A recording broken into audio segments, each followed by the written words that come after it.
امیر غریب چھوٹا بڑا سب کو اگر ایک ہی صف میں کھڑا کر دیا، بلال حبشی رضی اللہ تعالیٰ بھی اسی صف میں کھڑے تھے، اور عثمان غنی جو خوبصورت تھے وہ بھی اسی صف میں کھڑے تھے، اور بلال رضی اللہ تعالیٰ موٹے موٹے ہونٹ اور کالا سیاہ رنگ اور گھنگریوں والے بال وہ بھی اسی صف میں کھڑے ہیں، سیدنا صدیق اکبر بھی اسی صف میں کھڑے ہیں۔ تو ہمارے مذہب اسلام نے یہ بڑا پیارا ہمیں لائن دی ہے کہ کون اعلیٰ ہے، کس کی دعا جلدی قبول ہوگی، تو فرمایا گیا کہ جس کا تقوی زیادہ ہوگا وہی مذہب اسلام میں اعلیٰ ہوگا۔ اور بھائی سے گزارش ہے کہ اللہ پاک کی بارگاہ میں رویا کریں، گریہ زاری کیا کریں خاموشی سے، یعنی رات کے ٹائم اٹھ کے تہجد کے ٹائم اٹھا کریں اور اللہ پاک کی بارگاہ میں رویا کریں کہ اللہ تو میرے سے راضی ہو جا۔ بالکل صحیح، مانگا بھی کریں کیونکہ مانگنے سے دعا قبول ہوتی ہے، اللہ مانگنے والے کو پسند کرتا ہے۔ بالکل صحیح، بہت اچھی بات ہے، انہوں نے یہ بات کہی ہے کہ دعا کے بارے میں بتایا ہے، اللہ پاک اللہ رب العزت اپنے بندے مانگنے والے کو بڑا پیار کرتا ہے۔ تو آپ سے گزارش ہے بھائی کہ رات کے ٹائم اٹھا کریں، اللہ کی بارگاہ میں گریہ زاری کیا کریں اور رویا کریں۔ بالکل صحیح، رات کو اٹھ کر رونے سے اللہ تعالیٰ بندے سے راضی ہوتا ہے، اور جو بندہ رات کے ٹائم اٹھ کے دعا مانگتا ہے اللہ پاک بندے کی دعا کو شرف قبولیت عطا کرتا ہے۔ اگر پھر بھی قبول نہیں ہو رہی تو اس کی بے نیازی ہے، ہمارا کام ہے مانگتے رہنا۔ بالکل صحیح، اور مانگنے والا کبھی خالی نہیں، دنیا دار مانگنے والا خالی نہیں رہتا، تو رب کی بارگاہ سے مانگے۔ انشاءاللہ ہم بھی دعا کرتے ہیں، اگر آپ کی وہ جائز دعا ہے تو انشاءاللہ ہم بھی دعا کرتے ہیں بھائی کی کہ اللہ تعالیٰ نے اگر ان کے دل میں کوئی جائز اور دینی ایسی خواہشات ہیں جس کے لیے دین کو، مذہب کو، قوم کو، ملک کو فائدہ ہے تو ہم بھی دعا مانگتے ہیں ان کے لیے۔ کالر شامل کرتے ہیں، دیکھتے ہیں اس وقت لائن پر ہمارے ساتھ کون ہے۔ السلام علیکم۔ وعلیکم السلام جی، کون اور کہاں سے بول رہی ہیں؟ جی میں قدسیہ طارق بات کر رہی ہوں لاہور سے۔ جی، والدہ کا نام بتائیے گا۔ مجھے اپنے میاں کے بارے میں بتائیے۔ جی، ان کا نام بتائیے گا۔ طارق۔ جی، اپنا مسئلہ بتائیے گا بہنا۔ بس کاروباری پریشانی ہے، کچھ لوگ ہیں وہ بہت تنگ کرتے ہیں۔ جی، تو ان کی والدہ کا نام نرگس ہے، صحیح، اور میاں کا نام طارق ہے۔ جی، آپ وظیفہ سن لیجیے گا۔ جی بہنا، پہلی بات تو یہ ہے کہ فہد بھائی بہت سارے ناظرین فون کرتے ہیں کاروباری معاملات میں، ہم کبھی پوچھتے نہیں کہ یہ کاروبار کیا کرتے ہیں۔ وہ آج یہ بھی بتایا کہ کچھ تنگ بھی لوگ۔ ہاں جی، اصل میں یہ تو جو بہنا نے بتایا ہے ان سے گزارش ہے کہ یہ بھی آواز میری سنیں اور سارے ناظرین جو میری آواز کو سنیں، وہ کاروبار جو جائز اور حلال ہے، ہمارے سارے وظائف اس کے لیے ہوتے ہیں۔ جی جی، جو جائز اور حلال کاروبار ہے، جو کچھ بھی بتایا جاتا ہے صرف انہی کے لیے بتایا جاتا ہے۔ اگر کسی بندے کا ایسا کاروبار ہے جو اسلام میں جو منع ہے تو ہمارے وظائف اس کے لیے نہیں ہے۔ بالکل بالکل صحیح، اور وہ پڑھے بھی یا کوئی یہ ناظرین میں سے سوچے یار دیکھو وہ کاروبار تو اس کا اچھا نہیں تھا اور پھر وہی وظیفہ پڑھ رہا ہے، تو ایسا معاملہ نہیں ہے۔ ہم اس کو وظائف بتاتے ہیں کہ جو جس کا کاروبار ٹھیک ہے، جائز ہے، اور اس کے لیے قرآن کو بتایا جاتا ہے، قرآن کی آیتوں کو کہ یہ آیتیں پڑھیں، اللہ کے فضل و کرم سے ان کا کاروبار بہتر ہو جائے گا۔ بہنا سے بھی گزارش ہے کہ اپنے میاں سے کہیں کوشش کریں کہ جماعت سے نماز ادا کریں، صحیح، پانچوں ٹائم نماز ادا کریں، اور کوشش کریں ہر نماز کے بعد آسانی ہو۔ مطلب زیادہ لمبا وظیفہ میں اس لیے نہیں بتاتا کہ کچھ ساتھی پڑھنے کے عادی نہیں ہوتے، کچھ لوگ بہت پڑھنے کے عادی ہوتے ہیں، تو اگر زیادہ پڑھنے کے عادی ہیں تو اسی وظیفوں کو بڑھا دیا جائے، اگر نہیں پڑھنے کے عادی تو تھوڑا شروع کر دیا جائے، نہ ہونے سے بہتر ہے پڑھ لینا۔ بالکل صحیح۔ تو ناظرین سے میری گزارش ہے، کاروباری معاملات میں پہلے بھی بتا چکے ہیں کافی مرتبہ، اب بھی گزارش کی جاتی ہے کوشش کریں باوضو ہو کے اپنے کاروبار پہ جائیں، اور سورہ رحمان کی تلاوت کریں، تیسرے کلمے کی تلاوت کریں، جہاں پر کاروبار کرتے ہیں وہاں پر بیٹھ کے، مجھے امید ہے اللہ کی بارگاہ سے کہ اللہ رحمت کر دے گا انشاءاللہ کرے گا۔ آئیے دیکھتے ہیں ہمارے ساتھ اگلے کالر کون ہے۔ السلام علیکم۔ ہیلو، السلام علیکم۔ وعلیکم السلام۔ جی، کون اور کہاں سے بول رہے ہیں بھائی؟ جی، امین بات کر رہا ہوں لاہور سے۔ جی امین بھائی، والدہ کا نام بتائیے گا۔ ممتاز بی۔ اپنا مسئلہ بتائیے گا۔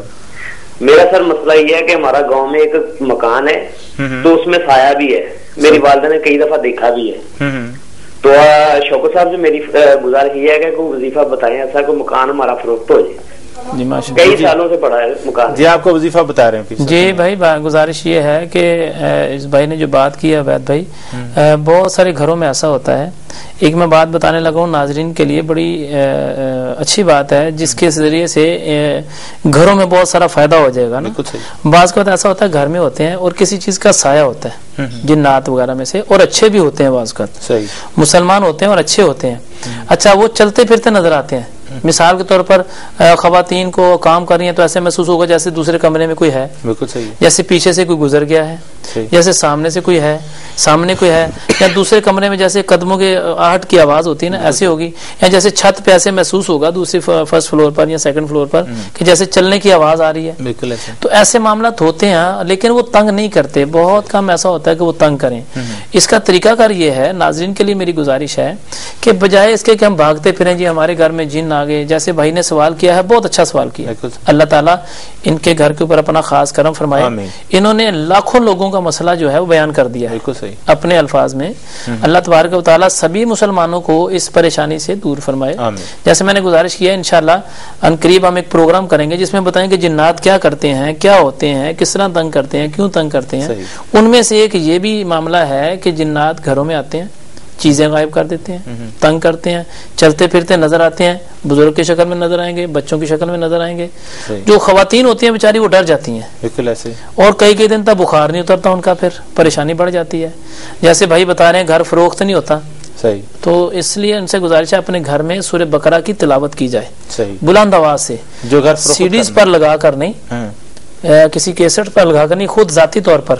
جو جس گھر میں ایسے معاملات ہوں محسوس کریں کہ اثرات وغیرہ ہیں تو اس گھر میں سورہ بقرہ خود پڑھیں, گھر والوں میں سے کوئی فرد بھی, ایک فرد بھی پڑھ لے, اللہ کے فضل و کرم سے گھر سے یہ شیطانی شر یا جنات کا سایہ ختم ہو جائے گا اگر سورہ بقرہ کی مسلسل تلاوت کی جائے. ٹھیک ہو جائے گا. آئیے دیکھتے ہیں اس وقت لائن پر ہمارے ساتھ کون ہے. السلام علیکم. السلام علیکم. وعلیکم السلام. کون اور آپ کو میرا سلام, محمد عمان بات کر رہا ہوں لاہور سے. جی والدہ کا نام بتائیے گا. یہ میرا سوال ہے, میری سسٹر ہے, ان کی شادی کو 3 سال ہو گئے, تو ان کے ابھی تک اولاد نہیں ہے, وہ بہت پریشان رہتی ہیں. تو وہ اسی نا ٹینشن کی وجہ سے ان کو کبھی بیمار ہو جاتی ہیں, کبھی کچھ ہو جاتی ہیں. بہنا کا نام بتا دیجیے. بہنا کا نام سائرہ. جی آپ وظیفہ سن لیجیے گا. اس کا بہتر طریقہ کا تو یہ ہے کہ اگر ان کا جوابی لفافہ مجھے بھیج دیں تو میں اس میں تویزات وغیرہ اور ساتھ وظائف بھی دے دوں گا. جیسے پہلے کل بھی بتایا گیا تھا, پرسوں بھی بتایا گیا تھا, جن لوگوں کے گھر میں اولاد نہیں ہے پہلے جو وظائف دیے ہیں وہ بھی ضرور پڑھیں, لیکن ان وظائف کے ساتھ ساتھ ایک کام کریں کہ جو جن بہنوں کے گھر میں اولاد نہیں ہے, بچیوں کے گھروں میں نا, جو شادی شدہ بچیاں ہیں ان کے گھروں میں اولاد نہیں ہے, اگر تو ان کے شوہر ان کا ساتھ دیں تو بہت بہتر ہے پڑھنے کے معاملے میں. ورنہ بہنیں بذاتی طور پر نماز پنجگانہ پڑھیں اور ہر نماز کے ساتھ سورہ مریم کی تلاوت کریں. بالکل صحیح, ذہن میں رکھیں سورہ مریم 16ویں پارے میں ہے, اس کی باقاعدگی سے تلاوت کریں. جو بے اولاد حضرات ہیں وہ اگر سورہ مریم کی تلاوت کریں تو اللہ کے فضل و کرم سے مجھے بڑی امید ہے اللہ تبارک و تعالیٰ کرم فرمائے گا. 2 دفعہ پڑھ لیں ایک دن میں, 3 دفعہ پڑھ لیں, ہر نماز میں 1 دفعہ پڑھ لیں, سب سے زیادہ بہتر یہ ہے درود پاک پہلے بعد میں پڑھ کے. اللہ تبارک و تعالیٰ ضرور اولاد عطا فرمائے گا. اور جوابی لفافہ بھیج دیں, انشاءاللہ تعالیٰ میں مزید ان کو تویزات وغیرہ بھجوا دوں گا. جیسے لائیو کال لیتے ہیں, دیکھتے ہیں ہمارے ساتھ لائن پر کون ہے. السلام علیکم. وعلیکم السلام. جی کون اور کہاں سے بول رہے ہیں؟ جی میں نجم بات کر رہا ہوں جہلم سے. جی والدہ کا نام بتائیے گا. جی سوریہ بیگم. جب اپنا مسئلہ بتائیے گا. جی ایکچولی مسئلہ یہ ہے کہ میں نے پہلے بھی 2 مرتبہ اپلائی کیا تھا نا ابراڈ انگلینڈ کے